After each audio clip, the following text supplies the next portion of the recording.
الرحیم الحمد للہ رب العالمین والعاقبۃ للمتقین والصلاة والسلام علی سید الاولین والآخرین امام الانبیاء والمرسلین مولانا وملجانا وماوانا بالقاسم محمد بن عبداللہ صلی اللہ علیہ وسلم وبارک تسلیما دائما کثیرا کثیرا کثیرا. اما بعد فقد قال اللہ تعالی سبحانہ فی الکتاب المجید ان اللہ وملائکتہ یصلون علی النبی یا ایہا الذین آمنوا صلوا علیہ وسلموا تسلیما. اللہم صل علی سیدنا و مولانا محمد وعلی آل سیدنا محمد وبارک وسلم. وقال تعالی لا يستوي اصحاب النار واصحاب الجنہ اصحاب الجنة هم الفائزون.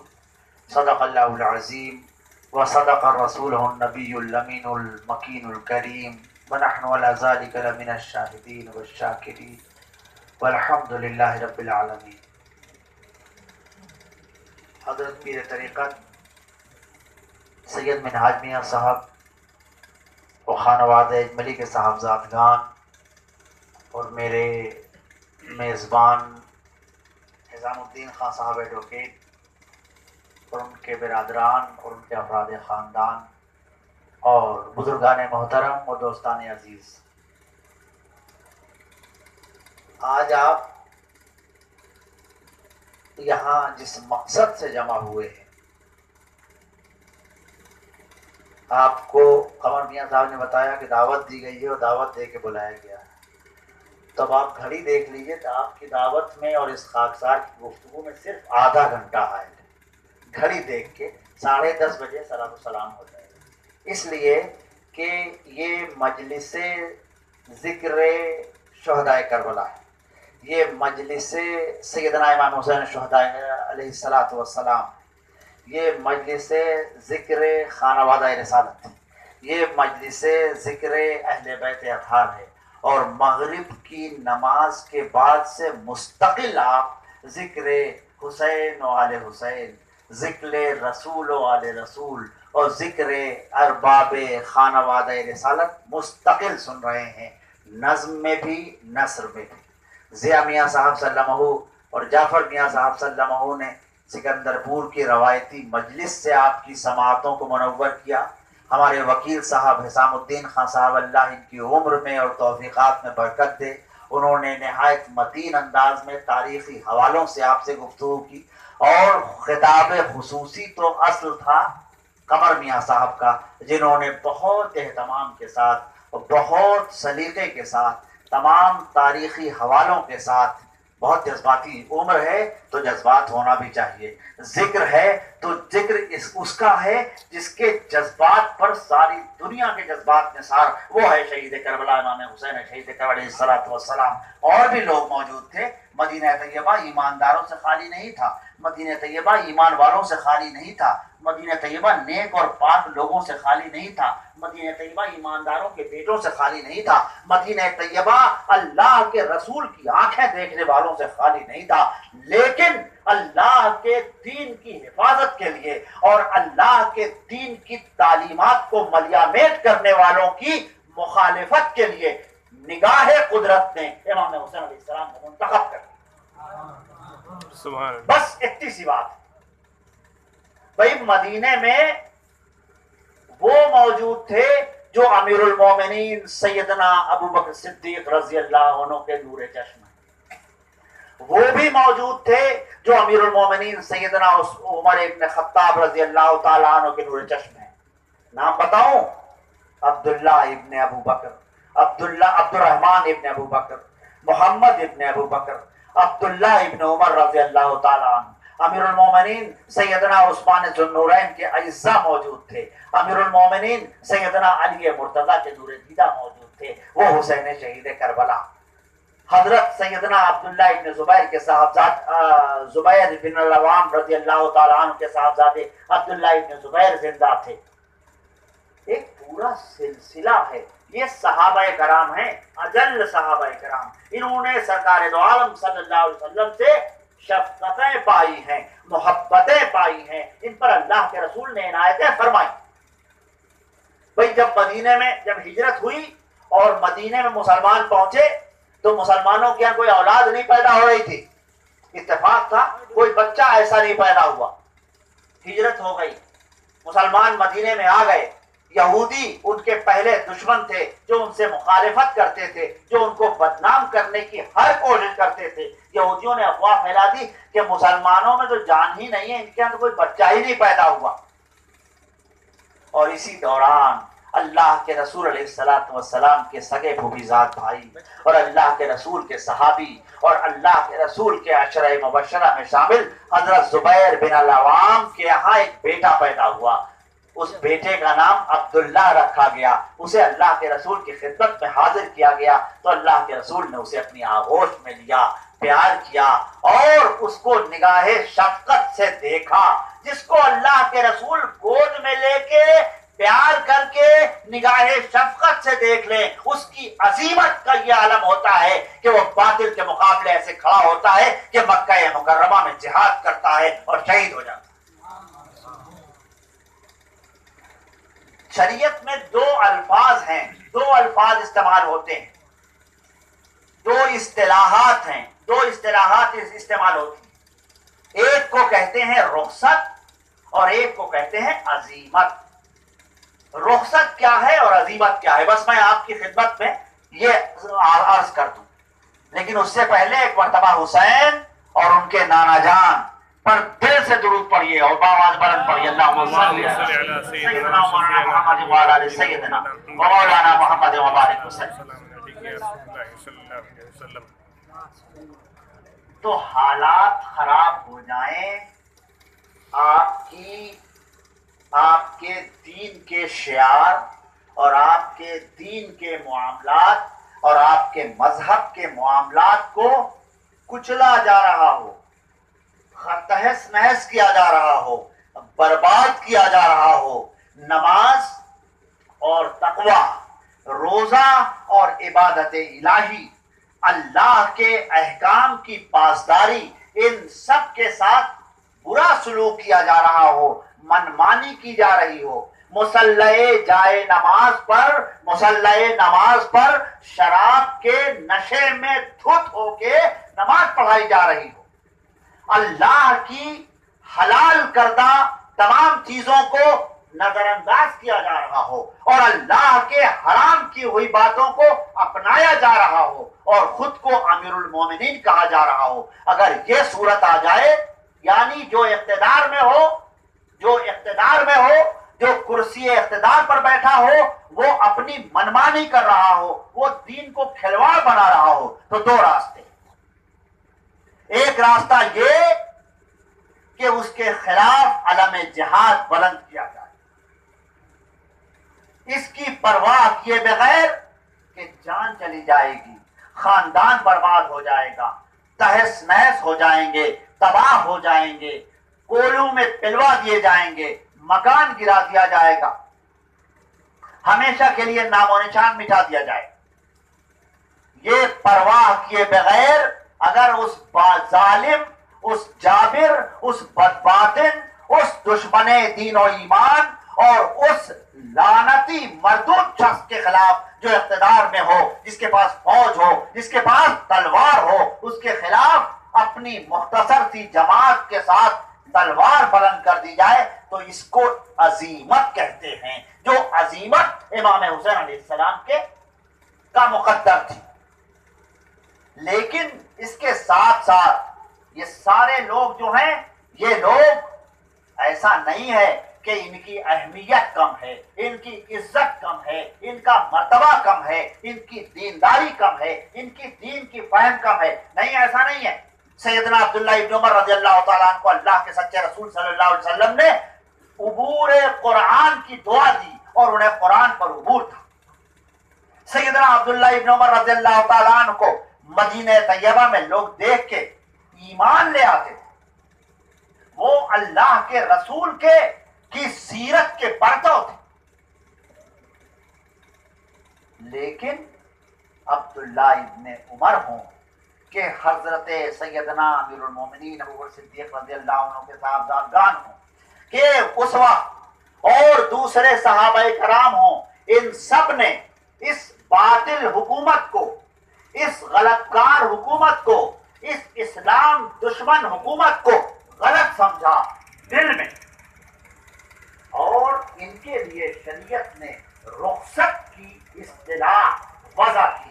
ان کو بھی آپ کچھ نہیں کہہ سکتے، ان کے بارے میں بھی آپ ایک غلط خیال نہیں لا سکتے۔ یعنی کوئی کہنے والا جب قمر میاں نے بتایا کہ کیسے کیسے زبانوں کے آگے خندق ہیں لوگوں کے، کیسی کیسی بےہودگی کی باتیں کرتے ہیں، تو کل کوئی کہنے والا کہہ اٹھے کہ صحابہ کرام سب، اور یہ رافضی کہتے بھی ہیں، یہ صحابہ کرام کی توہین کرتے ہیں، اور اس میں یہ بھی کہتے ہیں کہ امام حسین علیہ السلام نے جب عظیمت کا پرچم بلند کیا تو ان کے مقابلے کوئی نہیں آیا۔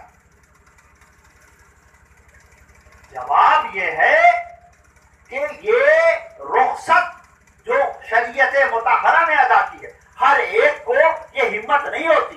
جو باتیں قمر میاں کر رہے ہیں وہ باتیں میں نہیں کر سکتا، جو باتیں وکیل صاحب نے کی وہ قمر میاں نہیں کر سکتے، جو باتیں کلام الدین کہہ رہے ہیں وہ جعفر میاں نہیں کہہ سکتے، جو باتیں ضیاء میاں کہہ رہے ہیں وہ کلام نہیں کہہ سکتے۔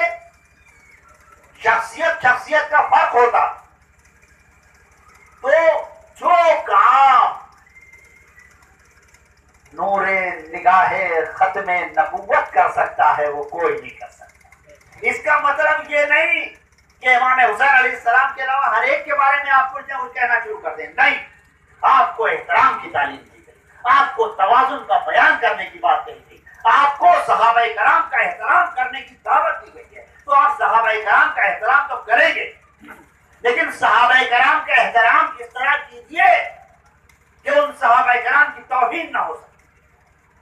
اگر آپ نے امیر المومنین سیدنا ابو بکر صدیق رضی اللہ عنہ کا مرتبہ سمجھا ہے، اگر آپ نے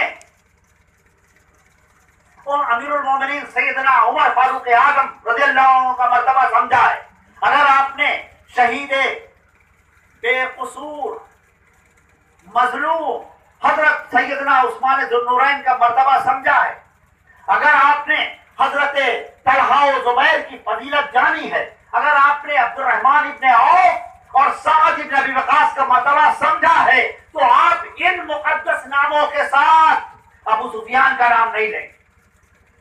مسلمان تو وہ بھی ہے۔ ارے بھائی، آج اگر آپ سے کہا جائے سراج میاں تو بہت گنہگار آدمی ہے، اکمل میاں کا نام لیجئے، اور اکمل میاں کے نام کے ساتھ کلب کر دیجئے ایک ایسے نام کو جس کی پہچان ہو ڈر جانے والے، جس کی پہچان ہو جان کے خوف سے ایمان لے آنے والے کی، جس کی پہچان ہو روندے جانے کے خطرے سے بچنے کے لیے کلمہ لا الہ الا اللہ پڑھنے کی، تو دونوں کو آپ ساتھ ساتھ تو نہیں رکھ سکتے نا۔ حضرات صحابہ کرام کا مرتبہ یہ ہے کہ وہ ہمارے سر کے تاج ہیں۔ حضرات صحابہ کرام کا مرتبہ یہ ہے کہ ان سے ہمیں درس حقانیت و حق پرستی ملتا۔ اب حضرات صحابہ کرام کا مرتبہ تو یہ، اور رویہ کیا، بڑا مشہور واقعہ ہے۔ یہ صاحبزادگان حضرت سیدنا عبداللہ ابن عمر اور حضرت امام حسین شہید کربلا تقریباً ہم عمر ہیں، دونوں بچے ہیں، دونوں ساتھ ساتھ کھیل رہے ہیں، مشہور واقعہ آپ نے سنا ہوگا۔ اور اس میں حضرت امام حسین عبداللہ ابن عمر کو کہتے ہیں تم میرے غلام اور غلام زادے ہو۔ عبداللہ ابن عمر ناراض ہوتے ہیں، بچہ بچے سے ناراض ہو سکتا ہے، اپنے باپ امیر المومنین سیدنا عمر ابن خطاب جن کی ہیبت سے ایران کانپتا تھا، جن کی ہیبت سے قیصر روم کانپتا تھا، جن کی ہیبت اور جلالت کا عالم عجیب و غریب تھا، جا کے شکایت کرتے ہیں کہ حسین نے مجھے غلام اور غلام زادہ کہا۔ ہاں قربان جائیے سیدنا امیر المومنین عمر خطاب رضی اللہ عنہ کے، کہتے ہیں اچھا ایسا کہا، تو ان سے کہو اگر لکھ کے دے سکتے ہیں تو لکھ کے دے دیں۔ امام حسین نے لکھ کے بھی دے دیا۔ جب لکھ کے وہ نوشتہ آ گیا تو کہا لوگوں اسے میری قبر میں رکھ دینا، یہ میری مغفرت کی سند ہو جائے۔ سبحان اللہ۔ ارے عمر وہ ہے جن کی عبادت اتنی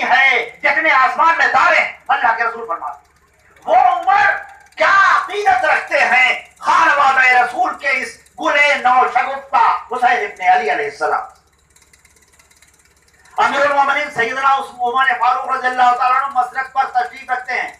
ایک اور غلط فہمی، ارے یہ مسند کا لفظ، یہ کرسی کا لفظ، یہ قصر العمارت کا لفظ، یہ حضرات خلفاء راشدین کے لیے ادباً ہے، حقیقتاً نہیں ہے. جب ہم کہتے ہیں کہ امیر المومنین سیدنا صدیق اکبر مسند خلافت پر بیٹھے تھے تو ان کے لیے کوئی تخت نہیں تھا، کوئی تاج نہیں تھا، وہ مسجد شریف میں چٹائی پر بیٹھے ہوئے.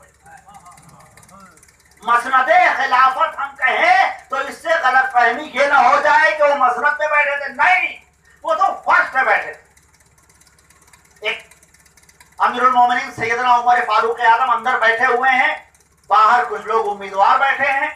امام حسن مجتبی علیہ السلام فرزند اکبر رسول اکرم صلی اللہ علیہ وسلم تشریف لاتے ہیں. اندازہ ہوتا ہے کہ امیر المومنین مصروف ہے تو لوٹ جاتے ہیں.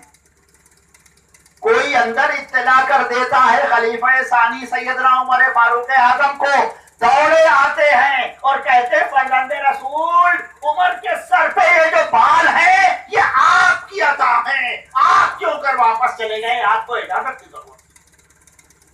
ارے یہ سیدنا عمر فاروق اعظم جن کو اللہ کے رسول نے زندگی میں جنت کی بشارت دی ہے، سیدنا عمر فاروق اعظم جن کی ہیبت کا یہ عالم ہے کہ باطل ان سے لرزاں ہے، وہ سیدنا عمر فاروق اعظم ان شہزادوں کا احترام کتنا کر رہے ہیں. اصل میں وہ تعلیم دینا چاہتے ہیں کہ مجھے ماننے کا مطلب یہ ہے کہ غلامی خانواد رسالت کا اعلان اٹھتے بیٹھتے کیا جائے.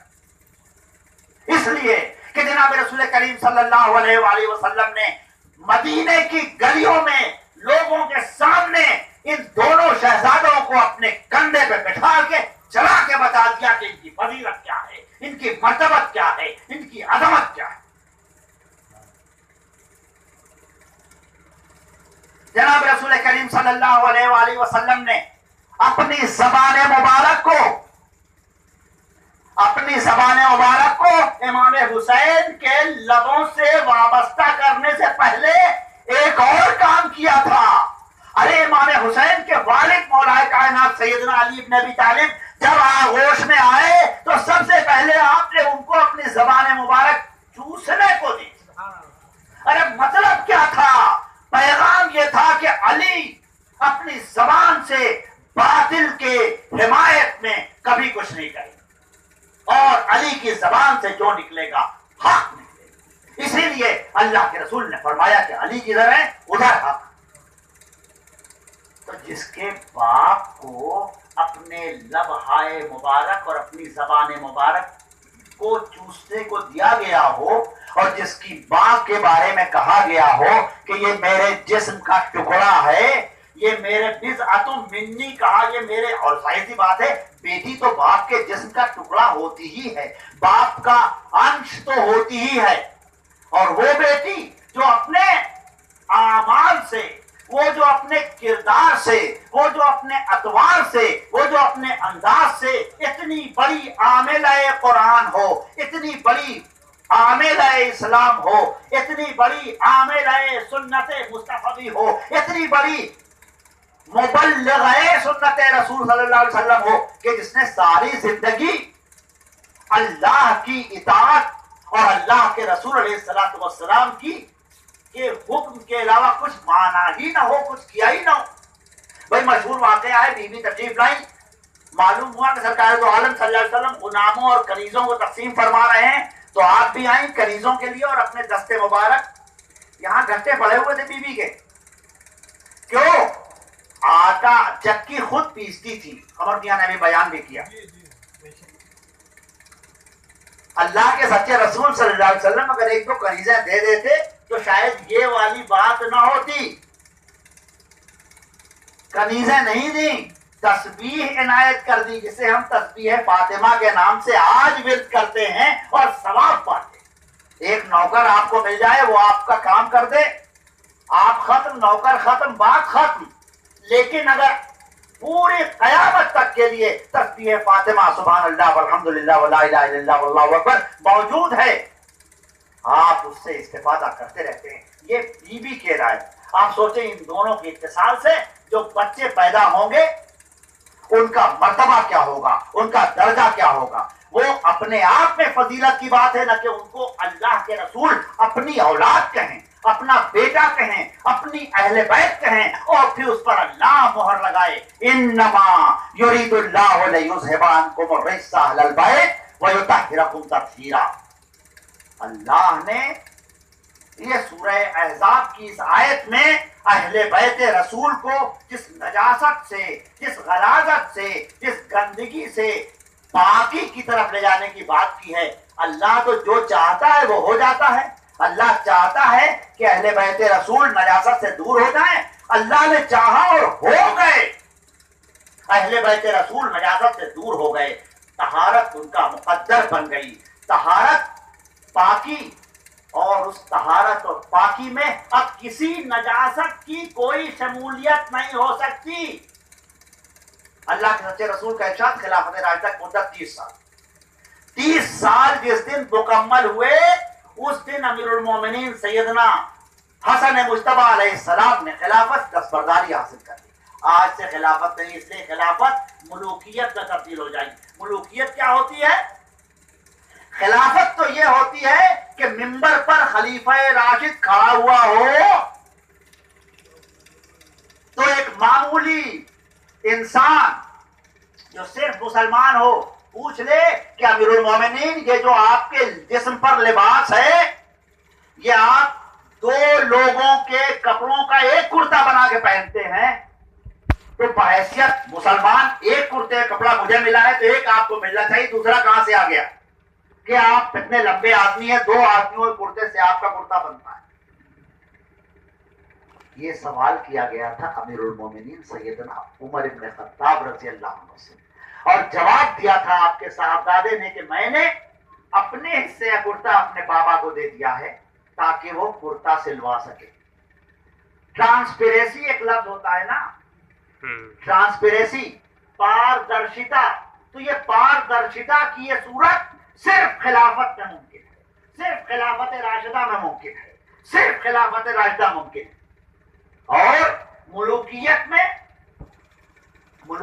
میں بھائی دمشق میں محل بنوائے جا رہے ہیں اور محل کے لیے پتھر فلسطین سے آ رہے ہیں اور کھجور کی شاخیں مصر سے آ رہی ہیں اور فلاں چیز فلاں جگہ سے آ رہی ہے، عمارت تعمیر ہو رہی ہے. اللہ کے رسول کے صحابی اور اسلام میں دولت کی مساوی تقسیم کے سب سے بڑے دائی، اللہ کے سچے صحابی، عشرہ مبشرہ میں شامل، بلکہ اہل بیت میں شامل کیا ان کو سرکار نے، حضرت سیدنا ابو ذر غفاری رضی اللہ تعالی. وہ اعتراض کر دے کہ بھئی یہ محل کہاں سے بنائے جا رہے ہیں؟ اگر ان محلوں میں سرکاری پیسہ لگ رہا ہے تو یہ خیانت ہے، اور اگر اپنا ذاتی پیسہ لگ رہا ہے تو یہ اسراف ہے. تو مستقبل کی ملوکیت کا ذمہ دار امیر المومنین سیدنا عثمان ذو النورین رضی اللہ عنہ خط لکھتا ہے کہ ابو ذر سرکاری معاملات میں مداخلت کرتے ہیں اور سرکاری کام ہونے نہیں دیتے، ان کو کہیں اور بھیج دیا جائے. اور سیدنا ابو ذر غفاری کو امیر المومنین حکم دیتے ہیں، وہ ترک وطن کر جاتے ہیں. آپ نے دیکھا ملوکیت اور خلافت کا کیا فرق ہوتا ہے. ملوکیت آپ اس کے خلاف زبان کھولیں تو آپ کی زبان کاٹ دی جائے، آپ اس کی مرضی کے خلاف زبان کھولیں تو آپ کی زبان کاٹ دی جائے. عیسیٰ بن تمار اور حجر بن عدی، اس کی مثالیں موجود ہیں تاریخ. مولا کائنات امیر المومنین سیدنا علی بن ابی طالب کی شہادت کا واقعہ کوفے میں رونما